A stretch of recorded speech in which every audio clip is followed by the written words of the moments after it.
Sir एक वक्त होता है कि बच्चे वालिदैन के बगैर रह नहीं पाते, और शाम को जब बाप घर पे आता है तो बच्चे बड़ी बेचैनी से इंतजार कर रहे होते हैं, गले लग जाते हैं, चिपक जाते हैं। और वही हमारे लिए कोई चीज़ लेके आएगा। फिर वही बच्चे जब जवान होते हैं और बाप बूढ़ा हो जाता है तो उस बूढ़े बाप की चारपाई ड्योढ़ी में लगा दी जाती है कि रात को जब खांसते हैं तो हमारी नींद डिस्टर्ब होती है।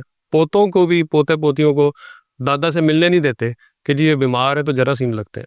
तो ऐसी औलाद को आप क्या नसीहत करेंगे? बड़ी जाती है जी। मैं कहता हूँ कि अगर आप अपने बूढ़े माँ बाप पे, अल्लाह ऐसे वक्त से बचाए, कोई हाथ भी उठाता है ना और आप उन्हें खाना नहीं देते, ये सारी चीज़ें, ये सारे जुल्म अपनी जगह, लेकिन अपनी औलाद को उनसे छीन लेना, ये जुल्म उनके सबसे बड़ा। फिर आपने बात की कि अगर वो उनको ऐसी बीमार हैं तो वो जरासीम लगते हैं जी। तो इसमें तो नरोज साहब आपको ये देखना पड़ेगा कि बीमारी की नोयत क्या है। अगर तो ऐसी बीमारी है जो कि इंसान से इंसान को नहीं लग सकती, ठीक है, जैसे बुजुर्गों को ज़्यादातर जॉइंट पेन होता, जी। तो इसमें तो मैं समझता हूँ कि बिल्कुल कोई मसला नहीं है। लेकिन अगर ऐसी बीमारी है जैसे वबाई बीमारियां होती हैं, नज़ला ज़ुकाम आ जाता है जो बच्चों से लग सकता है, और ऐसी कोई अगर खुदा न खास्ता सीरियस भी कोई है जो मुंतकिल हो सकती है, तो फिर तो आपको प्रिवेंट करना पड़ेगा ना। फिर तो आप खुद भी जब ऐसे बीमार होते हैं आप बच्चों को नहीं उठाते जी। तो बच्चे तो मासूम होते हैं, उनको तो बचाना है आपने इस चीज़ से। तो ये जो आप बात कर रहे हैं ये उस वक्त डिफाइन होगी कि बीमारी की नोयत क्या है। जी। ठीक है, लेकिन सारे हालात नॉर्मल हों और आप अपनी औलाद को सिर्फ इसलिए कि आजकल के दौर में ना ये बीमारी और ये मसला नहीं, आजकल का मसला ये है कि माँ बाप को ये लगता है कि हमारे जो बुजुर्ग हैं, बड़े माँ हैं, जो दादा दादी हैं, नाना नानी हैं, ये बच्चों को खराब कर देंगे। जी। और वो ऐसी ही जी। बच्चेकाना हरकतें कर भी देते हैं। जैसे मैं आपको बताऊं तो मेरा कह लें हफ्ते 2 हफ्ते का बेटा था, अभी 14 दिन का, 10-12 दिन का, तो उसको उसकी दादी ने चाय पिला दी। चाय पिला दी? चाय पिला दी। अच्छा। हाँ जी। अब कुछ बच्चे होते हैं जो बड़े हाइपर एक्टिव होते हैं, जी। उनको आप कह लें कि मीठा डॉक्टर मना करते हैं इनको ना दें, ये ट्रिगर होते हैं। जी। जी। जी। उनको मरुंडे, लॉलीपॉप और पता नहीं क्या क्या ला के जी। ये जी। दादा, तो ये हमारे साथ भी चलता है। लेकिन मेरी इंस्ट्रक्शंस बड़ी क्लियर होती हैं, मैं अब दरख्वास्त भी करूंगा कि यार कुछ बर्दाश्त भी कर लिया करो। वो बूढ़े हैं, उन्होंने यही करना है।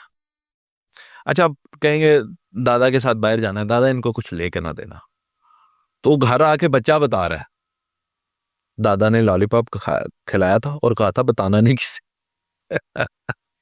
तो आजकल के माँ बाप को शायद लगता है कि ये यार ये हुस्न है इन रिश्तों का। जी। आप तो बचा रहे हैं ना, उन्होंने खिला दिया, अब चलें रिक्वेस्ट कर लें प्यार से, ये ना करें, ठीक है। तो असल में इसके अंदर आजकल के दौर के अंदर उन माँ बाप जो हमारे बुजुर्ग हैं उनको भी थोड़ा सा मेरा ख्याल है समझना चाहिए।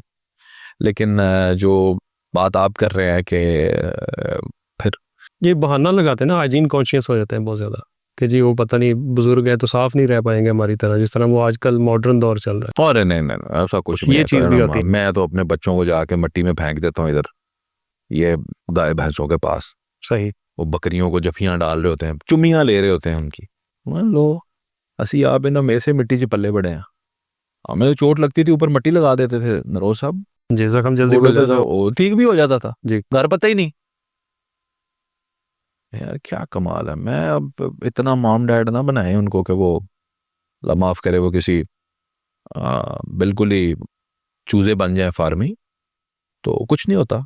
को रखें चीज़ों का, देखें। फिर मैं वही कह रहा हूँ कि बुनियादी असूल तो आप कायम रखेंगे, सफाई तो आप कायम रखेंगे, वबाई अमराज से आप बचेंगे, चोट लगने से आप बचाएंगे, सामने देख के तो कोई नहीं धकेलता, लेकिन अपने वालदैन से आपने जुल्म नहीं करना। वो सबसे बड़ा जुल्म आप उनके साथ यही कर सकते हैं, अपने बच्चों से छीनना उनकी ज़िंदगी। अब ये बच्चे ही हैं। यकीन जाने कि मैं अगर कहीं फैमिली के साथ किसी टूर पे चला जाऊं, जैसे उम्रे वगैरह पे, तो मेरी माँ जी ने कभी मुझसे ये नहीं पूछा तुम कब आओगे, वो मेरे बच्चे कितने नहीं, वो मेरे बच्चे मिला मैनू, मैं अपने बच्चियां तो तरस गई हैं। उन्होंने कभी हमें मुंह ही नहीं लगाया। अब सीधी बात ये है कि हमें तो कभी आप मुंह लगाया ही नहीं। सही। मैं कौन होता हूँ, मेरी क्या जुर्रत है कि मैं अपनी माँ से ये तोहफे छीन लूं। अल्लाह ने मुझे हो सकता है अता इसलिए किए हैं कि ये मैं अपने माँ बाप को, बिल्कुल।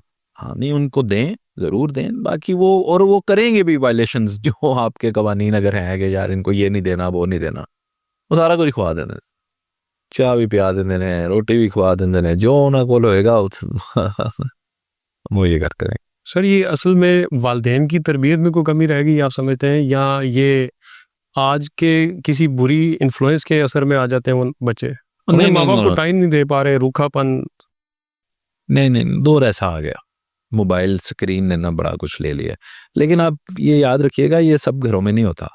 अच्छे घर भी हैं, अच्छे लोग भी हैं, माँ बाप को टाइम देने वाले, माँ बाप से प्यार करने वाले, शफीक। देना चाहिए टाइम, देते भी हैं लोग, कोई बात नहीं, आप भी देते हैं, हम भी देते हैं लोग। वो बस कुछ ऐसे लोग होते हैं हालात से तंग, बुरी एक्ट। मैं आपको बताऊं, बुरे कामों में मुलविस इंसान जो है ना, उसकी फैमिली भी तबाह है, उसके रिश्ते भी तबाह हैं, उसका दीन, उसकी दुनिया, उसकी आखिरत भी तबाह। अब एक बंदा जुआ खेलता है, वक्ती तौर पर तो चाहे कोठियाँ बंगले भी बना ली हैं, लेकिन वो हर रोज एक नई टेंशन लेकर आता है, घर में भी हराम खा के, बच्चे भी नहीं मानते, वो भी। एक बंदा है वो, उसकी इलीगल सी कोई एक्टिविटी, अगर जितना आप देखें गलत कामों में होंगे ना, फिर आपके रिश्ते भी उनसे मुतासर हो। सुकून ही खत्म हो जाता। हाँ, खत्म हो जाता। हलाल की कमाएं, थोड़ी खाएं, अल्लाह सबको हलाल का रिस्क दे आमीन।